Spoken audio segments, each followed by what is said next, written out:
Makasih teman-teman yang kasih mawar-mawarnya. Bantu tap-tap layarnya teman-teman, tembuskan ke 200k teman-teman ya. Bantu share-share-nya. Silakan Basori jawab pertanyaan saya. Kenapa kalian sembahyang 5 waktu? Apa makna sembahyang 5 waktu di tiap-tiap jam? Silakan. Sembahyang 5 waktu itu sebenarnya diperintahkan lewat istilah Isra dan Mi'raj.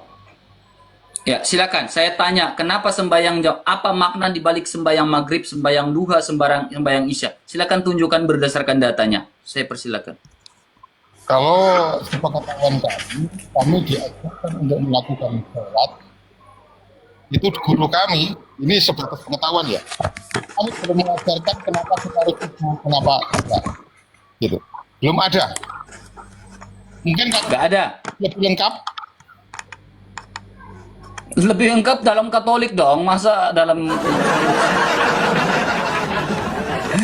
ya, lebih lengkap dalam Katolik dong, masa kamu Nah, dalam kekristenan dong, masa Anda itu lebih lengkap daripada itu Al-Quran. Makanya loh. Tolong suaranya dikencangkan dulu Pak, suaranya dikencangkan. Nggak gitu, biasanya kitab Anda itu lebih lengkap daripada Al-Quran, lebih dekat. Oh lengkap dong, siapa Ya. bilang tidak lengkap? Makanya barangkali gitu loh, kan kita bisa saling sharing. Ya. Oke, barangkali. Berarti kamu nggak lengkap ya? Sangat lengkap, tapi tidak ada. Ya, kalau lengkap silakan tunjukkan datanya. Enggak, tidak ada penjelasan sekaligus kalau tubuh itu gimana. Katanya kitab penyempurna. Kalau kitab penyempurna hendaknya bisa menjelaskan dong.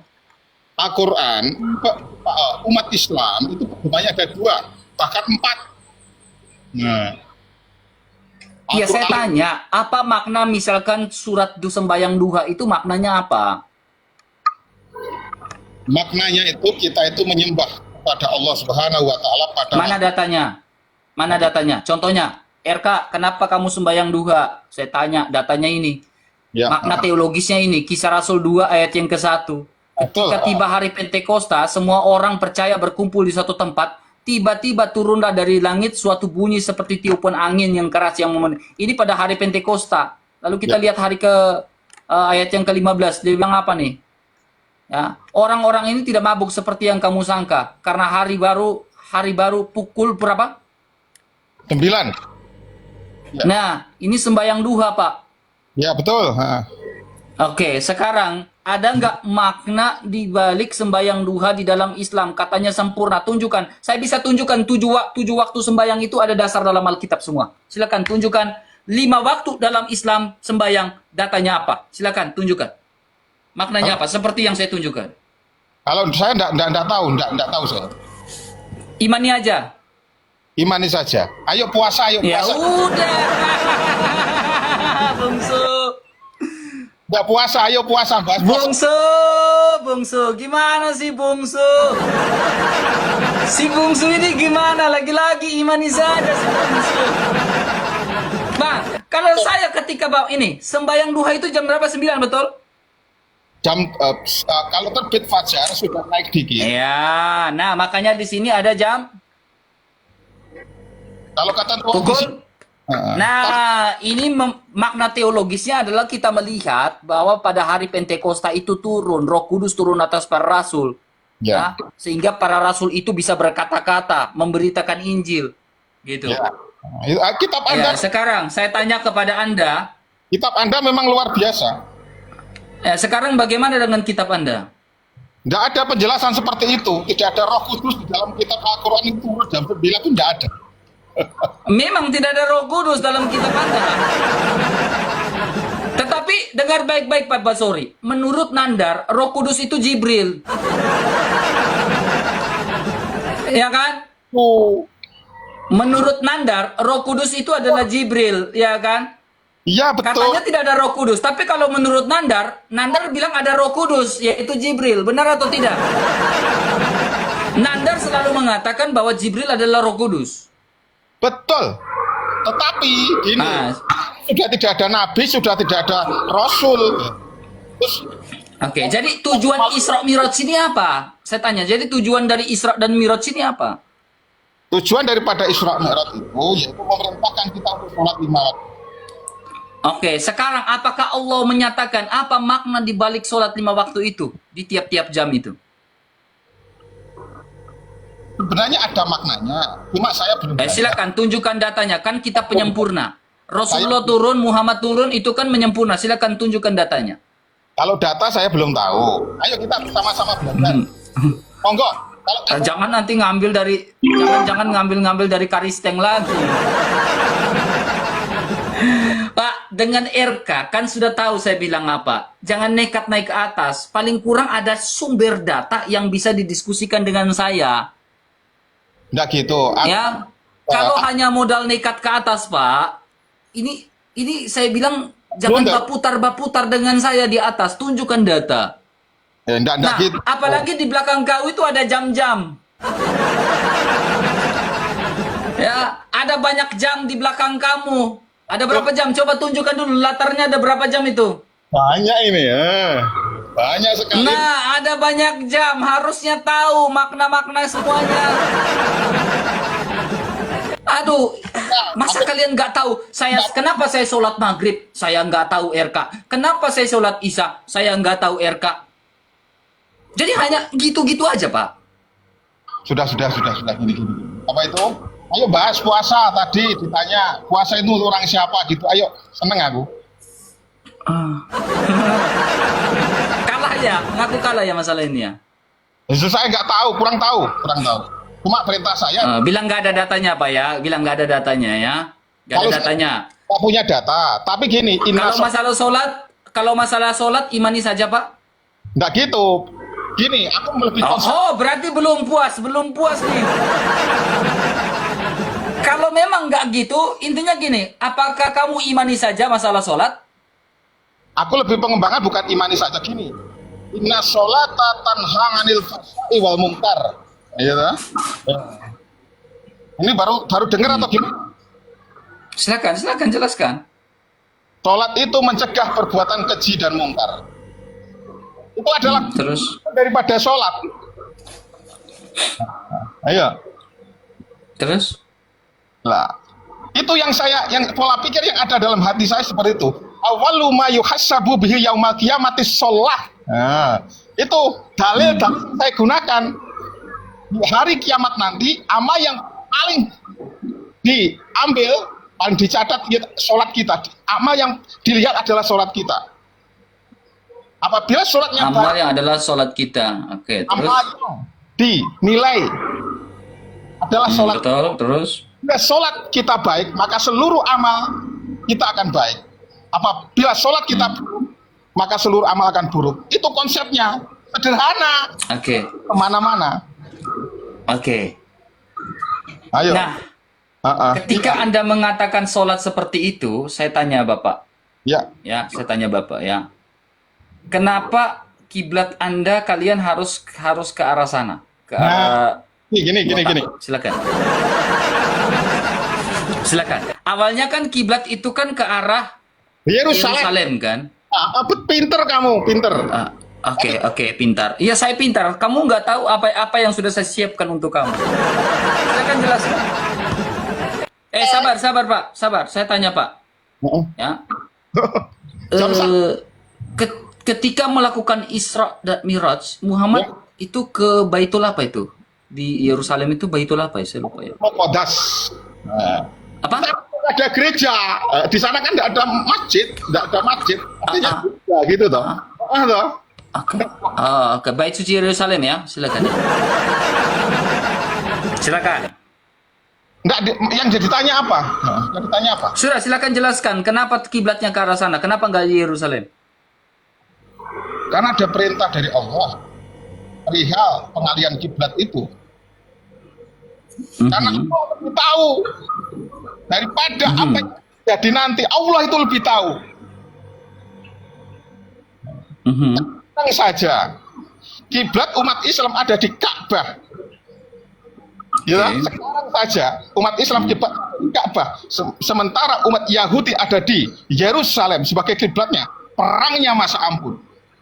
Iya tak? Itu logika. Kita berpikir Allah itu lebih tahu apa yang akan terjadi terhadap umatnya, terhadap hambanya. Akibatnya apa?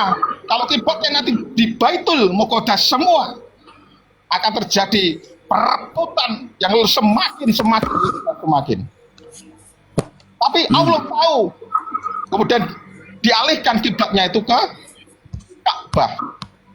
Itu.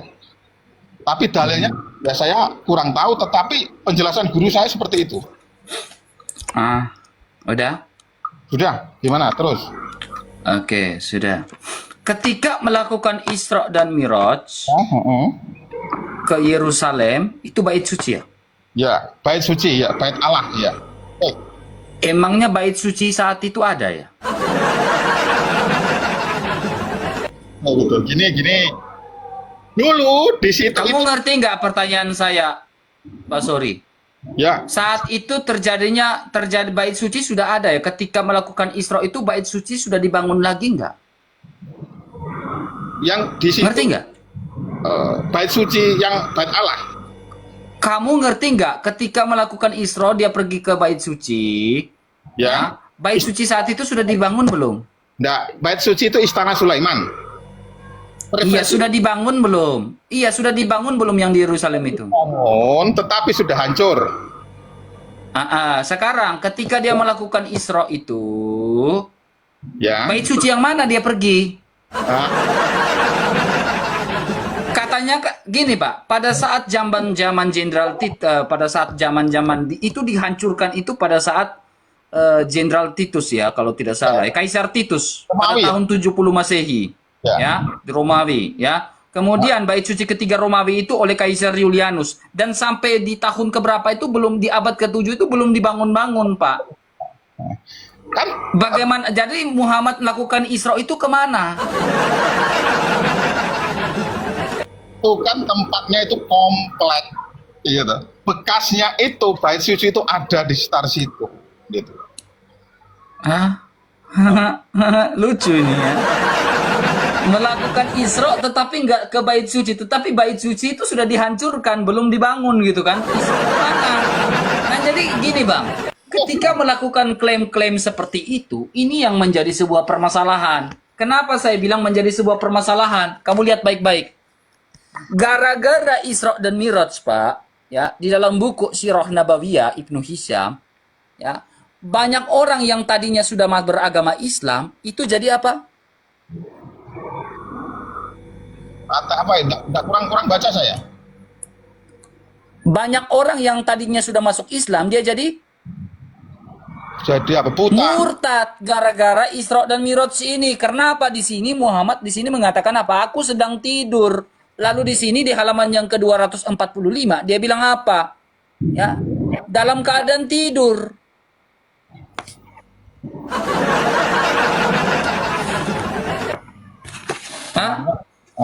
Terus gimana? Pertanyaan saya, ketika Nabi Musa membelah lautan, apakah dalam keadaan tidur?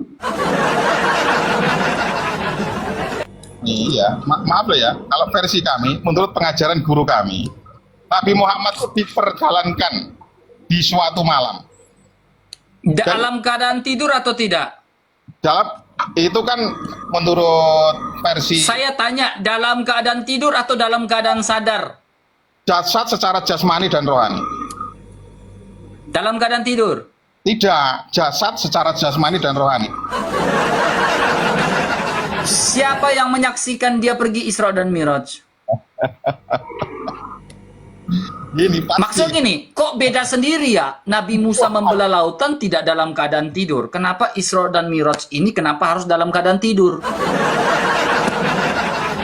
Saya sedikit bingung teman ya. Berbeda dengan nabi-nabi terdahulu, ketika melakukan mujizat itu dalam keadaan sadar, terjaga. Nabi Musa naik ke atas gunung Sinai dalam keadaan sadar, terjaga, menerima 2 loh batu itu. Ya. Nabi Musa menerima 2 loh batu di atas gunung Sinai itu dalam keadaan sadar. Ya. Kenapa ini menerima risalah dari Allah Subhanahu wa taala, ya? Perintah dari Allah Subhanahu wa taala, kenapa dalam keadaan tidur?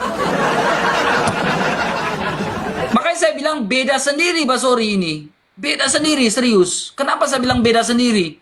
Bagaimana mungkin kita melihat ya, hubungan spiritual antara Allah dengan Musa itu tidak selalu dalam keadaan tidur, Pak. Terjaga. Lah muncul di abad ini bilang dalam keadaan tidur itu boleh. Ini yang saya bilang agak bingung. Silakan Anda jelaskan. Kenapa harus tidur? Silakan. Kalau menurut pengajaran yang saya dulu, yang saya ajarkan oleh guru saya, Nabi Muhammad jalankan di suatu malam dari masjid itu.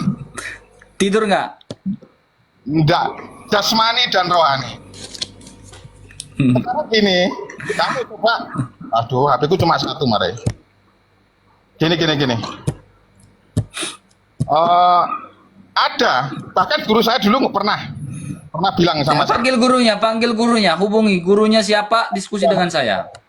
Sudah meninggal. Aku sama kamu kan seumuran. Kapan berapa umurnya? Nggak usah tanya umur saya berapa, saya nggak mau tanya pribadi saya.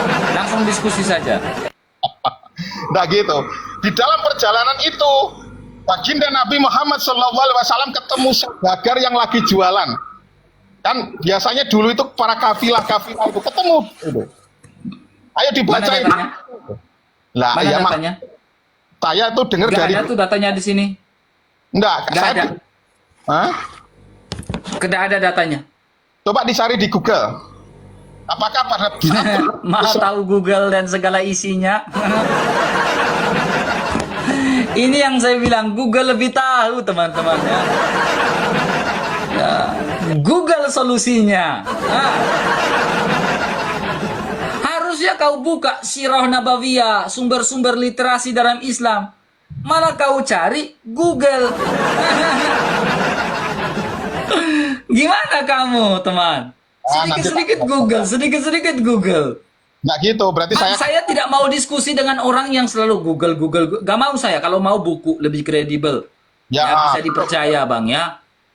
Kenapa saya tidak mau berdiskusi dengan Ustadz Ucup PA? Karena apa? Ilmunya Google semua. Data yang tidak bisa saya percaya, yang tidak bisa diverifikasi semua. Datanya dari AI semua, Pak. Bapak tahu, AI itu bisa diedit, Pak. Makanya saya nggak mau diskusi dengan Wapi, ya, Ucup PI. Kenapa? Datanya apa? Google semua, Pak. AI. Ya, kita rela-rela beli buku, baca buku ribuan halaman kayak gini, kita rela baca. Lalu saya mau berdiskusi dengan orang yang modalnya AI, yang bisa diedit. Contohnya Anda, Pak Sori, ketika Anda ingin naik diskusi dengan saya, harusnya Anda membawa data yang bagus. Yang kredibel, bisa diverifikasi. Jangan kau bawa data AI, jangan kau bawa data Wikipedia, jangan kau bawa data ini. Kan rusak, teman, jadi alur diskusi kita.